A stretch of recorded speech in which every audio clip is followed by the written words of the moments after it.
They say fashion is all about appearances, but the best designs often hide their true complexity beneath a simple surface. The same could be said for success in the fashion industry.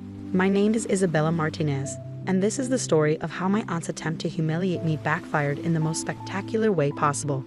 The annual Fashion Week Gala in Milan was a sea of designer gowns and carefully curated personas. I watched from a quiet corner as my aunt, Victoria Sterling, held court among fashion's elite. Her label, Sterling Couture, was considered the epitome of old-world luxury, and she never let anyone forget it. "Darling, you simply must see our new collection," she gushed to a famous editor. "We're redefining luxury for the modern era." What Victoria didn't know, what almost no one knew, was that while she was clinging to outdated fashion formulas, I had spent the last decade building Casa Blanc into the most innovative luxury brand in the industry, the same brand that was about to acquire Sterling Couture. "Isabella." Victoria's voice cut through my thoughts. "Come here, dear. Show everyone your little project." I approached the group wearing a deceptively simple black dress of my own design. The construction was revolutionary, using techniques I developed in my little workshop, but to Victoria, it probably looked plain compared to her over-embellished creations. "My niece," Victoria announced to her audience, "runs a small dressmaking shop. Very artisanal." The way she said it made it sound like a quaint hobby. "How interesting," murmured a fashion journalist. "In these days of fast fashion, it's nice to see someone keeping old traditions alive." Victoria's smile was pure condescension. "Yes, Isabella has always been traditional." Though perhaps if she'd accepted my offer to learn real fashion business at Sterling, she might have progressed beyond basic alterations. If only she knew that Casa Blanc's innovative designs and sustainable practices had revolutionized the industry, that our profit margins were triple those of traditional luxury houses, that our waiting lists for custom pieces stretched months long. "Everyone has their place in fashion," Victoria continued. "Not all of us can be visionaries after all." I thought about the folder on my laptop containing the final acquisition papers, about how Casa Blanc had systematically purchased Sterling Couture's debt through shell companies over the past year, about the press release scheduled for tomorrow morning. "How is Sterling Couture doing?" asked another journalist. "I heard rumors about financial difficulties." Victoria waved her hand dismissively. "Mere speculation. We're stronger than ever. In fact, we're in talks with several major investors." "Really?" I kept my voice neutral. I heard the last quarter's numbers were concerning. Victoria's eyes narrowed slightly. "And where would a seamstress hear such things? One picks up interesting information in a small shop." I replied. "People talk while being fitted." My phone buzzed. A message from my CEO, technically my employee, though Victoria thought she was my boss at the small shop. "Final contract signed. Press embargo lifts at 9 a.m. tomorrow." Perfect timing. Victoria's latest collection was set to debut at 10 a.m. "Speaking of fittings," Victoria said loudly, "perhaps you could help with some last-minute alterations for tomorrow's show? We could pay you your usual, modest rate." Several people tittered. Victoria had been doing this for years, trying to put me in my place by treating me like household staff at industry events. "I'm afraid I'm quite busy," I replied. "Running a business takes considerable time, even a small one." "A business?" Victoria laughed. "Darling, let's be realistic. You have a charming little hobby that barely pays its rent. This," she gestured around the opulent gala, "is a real fashion business." I thought about Casa Blanc's headquarters in Paris, our sustainable production facilities in Italy, our innovative design studios in New York and Tokyo, about the revolutionary fabric technologies we developed, the patents we held, the way we transformed luxury fashion production, while maintaining absolute secrecy about our ownership. "Perhaps you're right," I said mildly. "Though sometimes success isn't about size or appearance, it's about innovation and timing." Victoria missed my meaning entirely, already turning back to her admirers. "Innovation is overrated. True luxury is about tradition, about maintaining standards. That's why Sterling Couture will always be an industry leader." My phone buzzed again. The final confirmation I'd been waiting for. Our teams were already in place at Sterling's production facilities, ready to begin the transition the moment the announcement was made. Later that night, in my hotel suite, not the modest room Victoria would have expected, but the royal suite she tried and failed to book, I reviewed the morning's press release one final time. The fashion world was about to learn that Casa Blanc, the mysterious brand that had revolutionized luxury fashion, had acquired Sterling Couture. That the small dressmaking shop Victoria had mocked was actually a front for one of the most successful fashion innovations in decades. But first, I had one more fitting to attend. Victoria had insisted I come to her studio early tomorrow to observe a real fashion show preparation. Little did she know, she was about to get a masterclass in modern luxury fashion management. The morning of Sterling Couture's fashion show dawned bright and clear in Milan. I arrived at Victoria's studio at 7 a.m., watching the chaos unfold from a quiet corner.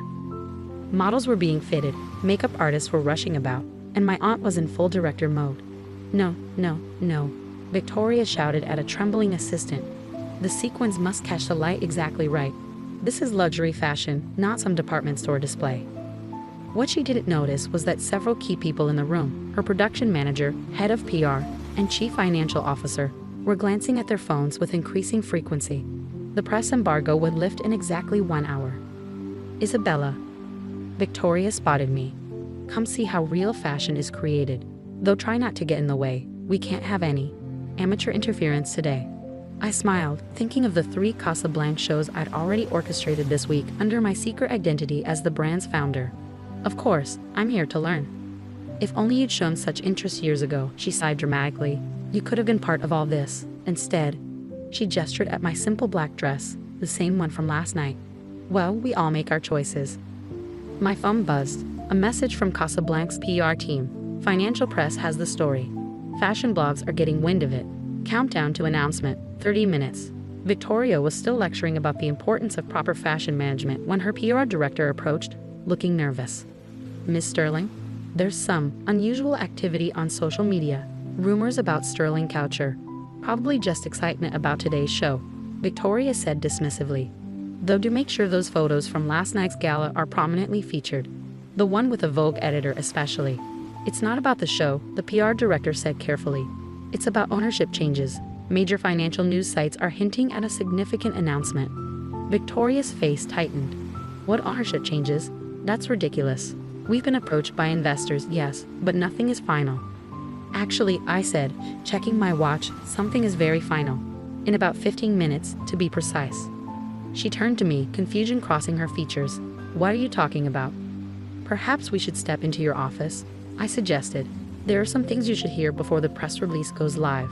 The next few minutes were surreal, as we sat in Victoria's opulent office, all gold fixtures and oversized fashion photographs. I watched her world slowly unravel. Casablanca, she whispered, reading the press release I'd handed her. But they're the most innovative luxury brand in the industry. They've revolutionized everything from fabric technology to production methods. Yes, I agreed. We have. We. Her head snapped up. What do you mean, we? I founded Casablanca 10 years ago. That little dressmaking shop you love to mock? It's where we test new designs and techniques before implementing them across the brand. Victoria's hands were shaking. This is impossible. You're a seamstress. I'm a designer, innovator, and businesswoman. The fact that you never saw beyond the surface says more about you than it does about me. Her phone began ringing, fashion journalists seeking comment on the breaking news. Outside her office, we could hear the growing commotion as staff members read the announcement on their phones. But how? Victoria stammered. The capital required, the connections needed. Remember when you refused to modernize Sterling's production methods, when you dismissed sustainable fashion as a passing trend? While you were clinging to outdated luxury concepts, Casablanca was building the future of fashion. I pulled up the numbers on my tablet, Sterling's declining sales against Casablanca's meteoric rise. The innovation patents we held, the sustainability awards we'd won. Your choice now is simple, I continued. You can fight this and watch Sterling Couture disappear, or you can join us in creating something better. Your technical skills are excellent when you're not blinded by ego. Join you? She laughed bitterly. Become an employee in my own company. No, become a partner in a bigger vision. Sterling Couture's heritage combined with Casablanca's innovation could create something extraordinary. The office door burst open, her CFO rushing in with panic in his eyes. Victoria, have you seen the news? Casablanca, they've acquired controlling interest. Our stock is soaring. Yes, Thomas, she said quietly. I've just been talking with Casablanca's founder. She looked at me with new eyes, seeing beyond the simple black dress for the first time. My niece, apparently. The transformation of Sterling Couture began immediately. We maintained the brand's heritage while modernizing its approach. Victoria, once she got over her shock, proved to be a valuable partner, her eye for classical luxury complementing Casablanca's innovative techniques. The fashion press had a field day with the story. Fashion's greatest revelation. Casablanca founder unveiled, read one headline. From seamstress to fashion empire, the industry's best kept secret, declared another.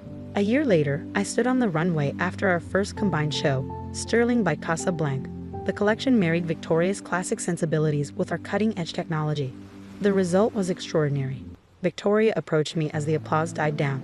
"I've been meaning to ask, that black dress, the one you wore to the gala, it wasn't simple at all, was it?" I smiled.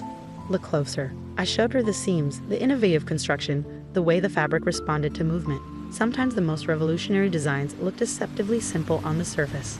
Like a successful businesswoman disguised as a seamstress? She shook her head ruefully. "I should have known. Your grandmother, my sister, she always said you'd surprise us all someday." The mention of my grandmother, the woman who taught me my first stitches and encouraged me to dream bigger, brought a wave of emotion. She hadn't lived to see my success, but she believed in it from the start. She also said something else, I reminded Victoria. That true luxury isn't about labels or logos. It's about quality, innovation, and respect for the craft. Victoria finished. I forgot that somewhere along the way. Got caught up in the image rather than the substance. These days, our combined brands lead the industry in both innovation and classic luxury. The small dressmaking shop still operates, now openly acknowledged as Casablanca's research and development hub. And designers vie for the chance to work there, learning that true fashion innovation can come from the most unexpected places. Last week, I overheard Victoria telling a group of fashion students, "Success in this industry isn't about who you appear to be. It's about what you can create, what you can innovate, and most importantly, what you can see in others." She caught my eye across the room and smiled. The aunt who had once dismissed me as just a seamstress had learned to look beneath the surface. And in doing so, she helped create something greater than either of us could have built alone. Because sometimes the best revenge isn't about destroying someone's empire. It's about showing them a better way to build one.